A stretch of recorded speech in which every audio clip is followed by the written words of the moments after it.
I took back my rollerblades, and I glided out of their lives. I went through a phase when I was younger, about 2 or 3 years, where I really liked Robin Hood.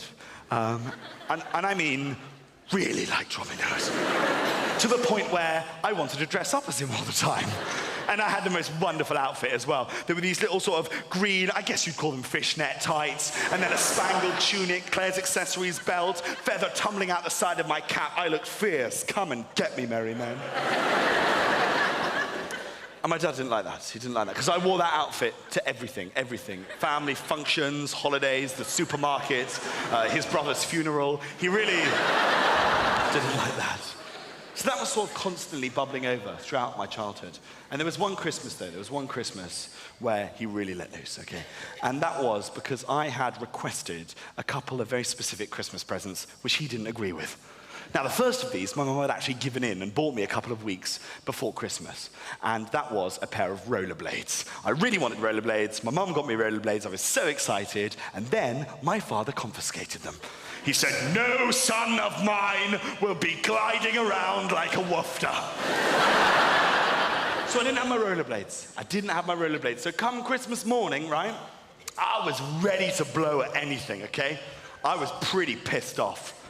Which leads me on to the second present that I'd requested that year for Christmas. And that was a Pocahontas doll.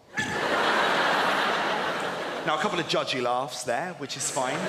But I didn't actually want it in a gay way, all right? I wanted a Pocahontas doll because I had an Action Man figurine, and I thought it would be nice, as Action Man is a soldier, and he goes off and fights in all these wars, that when he comes back, there's a woman there to look after him. Help the heroes, all right? But my dad wouldn't get me the Pocahontas doll. I went down Christmas morning, opened all of my presents, expecting to see Pocahontas there. She was not there. And I went apoplectic. I was like, this is the final straw.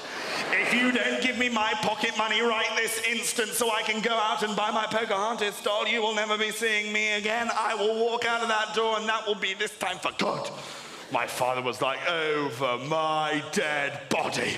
I was like, fine, mother, pack my bag. It's already done. Thank you, mother. Off I went into my mother's study. I took back my rollerblades, and I glided out of their lives.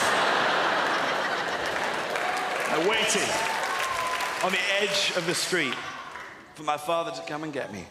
And I remember at the time thinking, what a heartless, cold bastard. What a bastard.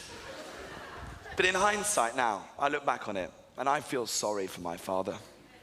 Because let me tell you, you get some very bizarre looks when aged 13, on a cold Christmas morning, you're stood on the corner of a pavement in a women's dress, green fishnet tights and rollerblades, looking a little bit like a hooker out of Starlight Express. And then essentially getting curb-crawled by your own father, who drives up in a Mercedes, puts down the window, hands you £20 and shouts, "I love you, now get in the car!"